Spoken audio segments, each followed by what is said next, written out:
Samajwadi party की जो अधिकृत पेज है उनका, उससे लंबे समय से इस प्रकार के पोस्ट आते रहे हैं जिसकी भाषा अमर्यादित है और जिस प्रकार की भाषा वो इस्तेमाल करते हैं अपने वो निश्चित रूप से असहनीय है। सभ्य समाज उसे कभी स्वीकार नहीं करता। जहां तक ब्रजेश पाठक जी वाला विषय है, ब्रजेश पाठक जी ने राजनीतिक विषयों पर हमेशा वो ट्वीट करते रहे हैं, देश का समाज का ध्यान आकर्षित करते रहे हैं, लेकिन समाजवादी पार्टी ने जिस प्रकार से व्यक्तिगत रूप से और उनके डीएनए के विषय में जिस प्रकार की भाषा का इस्तेमाल किया है, वो निश्चित रूप से हमारे सबके लिए, उत्तर प्रदेश देशवासियों के लिए एक असहज करने वाली स्थिति है। और माननीय मुख्यमंत्री ने जो कहा है कि हमें अपनी भाषा की मर्यादा का ध्यान रखना चाहिए, लेकिन समाजवादी पार्टी का ऐसा चरित्र है, समाजवादी पार्टी से किस प्रकार की अपेक्षा की जा सकती है, तो वो अपनी अपेक्षा जैसी उन समाज की है, हम सबकी है, वैसी अपेक्षा वो कहीं ना कहीं इस प्रकार का प्रयास वो करते रहे हैं। लेकिन मैं बार बार कहता हूं कि हमें भाषा की मर्यादा में रहना चाहिए। हम सार्वजनिक जीवन में हैं, एक दूसरे के प्रति इस प्रकार का व्यवहार समाज कभी भी स्वीकार नहीं करता।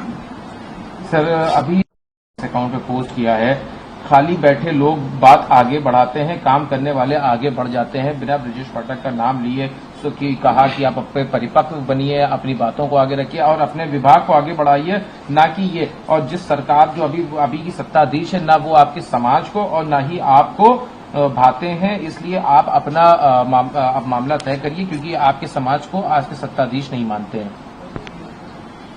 हमारी सरकार ने माननीय मुख्यमंत्री जी के नेतृत्व में, और उन्होंने जिस स्वास्थ्य विभाग की बात कही है, हमने उस स्वास्थ्य के क्षेत्र में, चिकित्सा के क्षेत्र में उत्तर प्रदेश सरकार ने बड़ा परिवर्तन किया है।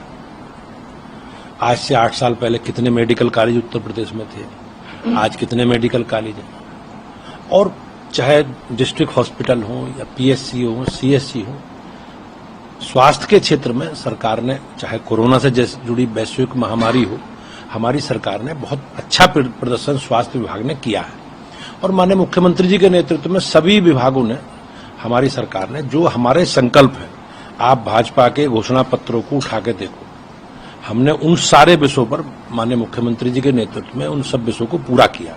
चाहे बिजली हो, पानी हो, सड़क हो, शिक्षा हो, स्वास्थ्य हो, सुरक्षा हो।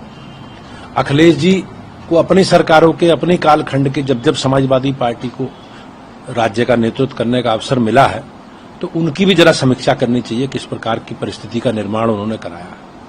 आप जानते हैं कि किस प्रकार से आतंकवादियों के साथ समाजवादी पार्टी खड़ी रहती थी, रोज दंगे होते थे, आतंकवादियों के मुकदमे वापस होते थे, किस प्रकार से माननीय न्यायालय की सजगता के कारण वो मुकदमे वापस नहीं हो पाए और बाद में उन आतंकवादियों को सजा हुई है।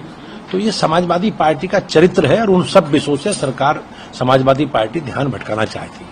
समाज की बार बार बात कर, हम लोग सामाजिक समरसता की बात करते हैं, सामाजिक सद्भाव की बात करते हैं, और हमारी सरकारों में, सरकार की कामकाज में, हमारी सरकार की जो लाभार्थी परक योजनाएं हैं जितनी, उसमें इस प्रकार की सामाजिक विषय की हम लोग चर्चा नहीं करते। हमारे में कोई प्रदर्शित भी नहीं होता।